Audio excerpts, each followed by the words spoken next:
Yo, what is up guys? Guido here, back again with another mini bike video, and in this video I'm going to show you guys how to install stainless steel valves in your mini bike. And what the upgrade mainly with this is first of all, they're stainless steel, so these are going to be way stronger than your regular valves that are actually in your mini bike, because at high RPMs, these things will just easily just snap and just break off in your motor, and yeah, pretty much when that happens, your motor's pretty much screwed, because catastrophic damage pretty much happens once it snaps. So these are a good cheap upgrade to go with. They look cool, and most importantly, it's going to improve the reliability factor of your mini bike drastically. So I'm going to show you how to go and install these in your mini bike, step by step, on how to take off the valve cover, the head, how to undo the valve springs, all of that, so you can go and install those. So let's just get straight into this video. Now this video will be very similar with a lot of motors. This is a Predator 212 non-Hemi that I'm going to be doing this on, but this will work with a Predator 212 Hemi, your Coleman GX clones, your Coleman motors, because they are all relatively similar, but this, it's not going to be the exact same for you guys, because the Predator 212 Hemis, their actual valve system is a little bit different, but it'll give you pretty much very similar, if not, almost identical, I guess, base to go off of, so you can actually see how to do it. So let's just get straight into this video on how to install these. So now what you're going to need to actually do this job is, first of all, you need an Allen wrench, and that is just in my case, because I have Allen bolts holding down my valve cover. But if you have something else different holding it down, then you're going to need something else different. But in my case, I have Allen bolts that hold down my valve cover, so you need an Allen wrench to remove those. Then you're going to need a 12mm socket on the 3/8 ratchet to remove the head off your mini bike. And then what you're going to need is you're going to need a 14mm and a 10mm wrench to go and loosen the rocker arms that are holding on the valve springs and your valves on your mini bike head. So the first thing I'm going to do is I'm going to take my valve cover off, and there is going to be 4 bolts on there. As in my case, I have 4 Allen bolts. I already removed all of them just for the sake of time, so your valve cover will just come and slide straight off just like this. You can put that to the side. Then you're going to need to loosen your 4 head bolts that are on your mini bike. As you see the holes down there, that's where the bolts are also going to be. But I just have these 2 on here, and they're already loose just for the sake of time, so the video can go quicker for you guys. So you got to go and loosen all 4 of those bolts. And then the head of your mini bike will just come straight off. You might have to go and twist your rockers out of the way and lift out and then kind of jiggle. And then you can go and set your head down, and then obviously just go and put your push rods back into the motor. And there you go, now your head is off. Now what you're going to do is you're going to take your 14mm wrench and your 10mm wrench, and you're going to put your 14mm wrench on assembly. And then right here, this is pretty much just your lock nut right here. So what you're going to do is you're just going to break this free. And just like that, it is loose.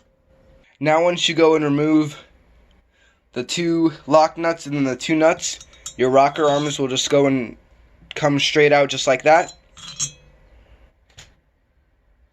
And then you're going to go and push on these really, really hard and move side to side to side until the little caps on the inside go and pop out. Okay, so as you can see, I have both of them out. Now I just want to say, guys, take your time with this. It is super duper duper hard to press down on these to get these little laps out. So pretty much what you have to do is, once that's around your valve, say once it's like clipped on there and stuff, obviously, what you have to do is just press down on one side and kind of lift up with the other finger, and then kind of just jiggle it back and forth, and then one of the caps will come out. You just get your pliers and you just gently pull one of the caps out. And then once that one cap is out, the other will kind of just fold out, and then it'll easily just come straight off just like that. Just take your time with it, be patient. It's really, really time consuming and really hard on your fingers, pushing down and twisting side to side. I believe they make a tool for installing valves and stuff, but I don't know if they make a smaller, like, mini bike one to install smaller valves like this. You would just have to, I guess, do some research and look, but I was able to get it off with my fingers and stuff, so that's pretty much all you have to do. You just have to take your little retaining cap out just like this, and you are good. Now what you're going to do is once you have your valve springs off, if you just lift up, obviously you can see one of your valves falls out. Now this right here, this is the exhaust valve right here. And then you're just going to go push it out just like that. Move this there. And this right here is your intake valve right here. So I'm not too sure if you can really see a difference on the camera, but the intake valve is significantly bigger than the exhaust valve is. And if you look at your new valves, the intake valve is significantly bigger than the exhaust valve is. So what you would do is you would go and install your intake valve and also your exhaust valve onto here. And what you have to do is you actually have to lap them. So you have to get some grinding material and go and lap the valves onto the actual head. But first thing I'm going to do is I'm actually going to go and clean all of this with some brake clean, just because it's like everything's out, so you might as well just have it clean. But now actually what you have to do, since these are too small for the valve guides in there, you actually have to upgrade your valve guides. Pretty much these ones are a little bit, the diameter of the actual valve right here is thicker than the stock one. It's 5.5 millimeters, where the stock one, I'm not sure what the stock one is, but it's much smaller. So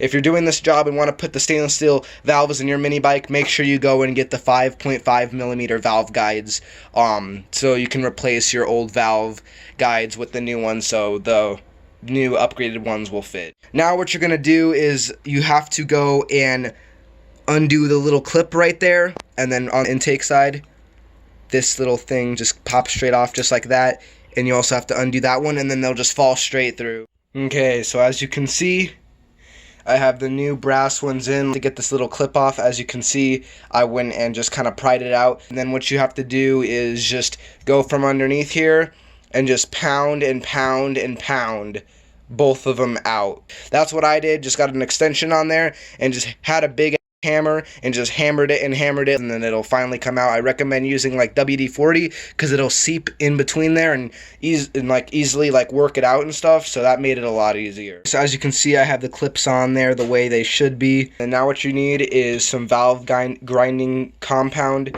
and what you're going to do is you're going to put some of it around the edge of the actual head where the valves go, and also on the valves, and you're just going to slide it down the valve guides like you normally would, and then you're just going to twist it back and forth, back and forth, back and forth, and just make a new little seat for it, because if it's not seated right, your valves are going to leak, and it's going to lead to problems. So a lot of people, they sell like these little suction cup things that you can suction to your valves and twist side to side, so it makes it easier to lap them.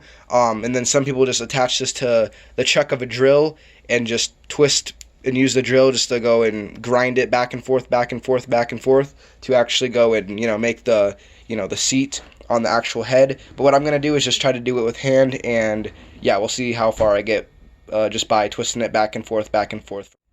Okay, so I'm not too sure how it will pop up on camera for you guys, but as you can see, I have this I went and used the lapping compound right there, and as you see, it completely made the seal onto the actual head. So now what I'm actually going to do is I'm going to go and put some oil on this, just so it's not going to get installed dry and it's all nice and lubed, and I'm going to go inside and install these in. So now what you're going to do, once the valves are all lubed up and slid back up into the actual head for the motor, on the intake side, there's this little, I guess I'd like to call it a gasket, because that little middle piece right there is rubber. I think that it is for is, since this is the intake, maybe just they have this on there so it just fully seals it, so excess, I guess, gas or something won't come through or seep through. But once you upgrade to the brass valve guides, this won't go down and seat all the way. It won't want to go all the way down, because then there's going to be a gap, because the brass guide actually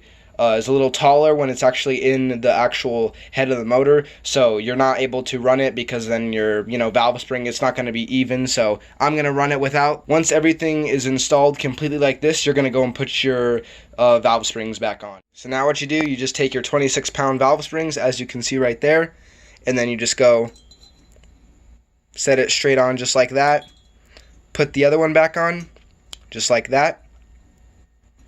Now you're going to get your little retainer, and then that's just going to go and slide straight on top of that, and you're going to go and force it and bend it kind of side to side, side to side, until the little caps on the inside actually go and lock on to the valve. So I'm going to go do that really quick. Much on, everything's all good. I ended up using a tool to install these instead of pushing it down with your fingers. But anyways, it's pretty simple. Like I was saying, you just push down. Both of the laps have to go down at the same exact time, otherwise one's going to be clipped in there and you're not going to have enough room to get the other one in there, and it's not gonna go in right, and it's gonna be a pain. So you got to make sure both of them slide down at the same time, and then just slowly unloosen your tool if you're using one, and then they'll just pop straight out, and then it's just gonna seat right into the the actual indentation on the valves where it seats it, so they're actually in place just like this. Now once you have your new valves installed, you're just gonna go and just slide the head back onto the actual block of the motor. Make sure you have your gasket on there the way it is, and make sure your push rods are installed,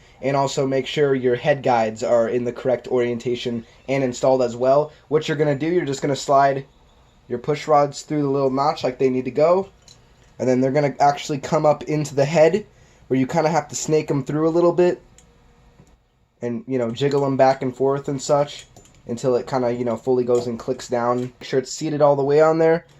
Make sure your push rods are good. And once the head is completely installed and aligned, you just have to go and bolt it down with your 4 head bolts. Okay, so as you can see, everything is completely on and torqued down and all good. As you see, I have the four head bolts completely in, and you're gonna have to get a torque wrench to actually torque these down. These get torqued down to 17 foot-pounds.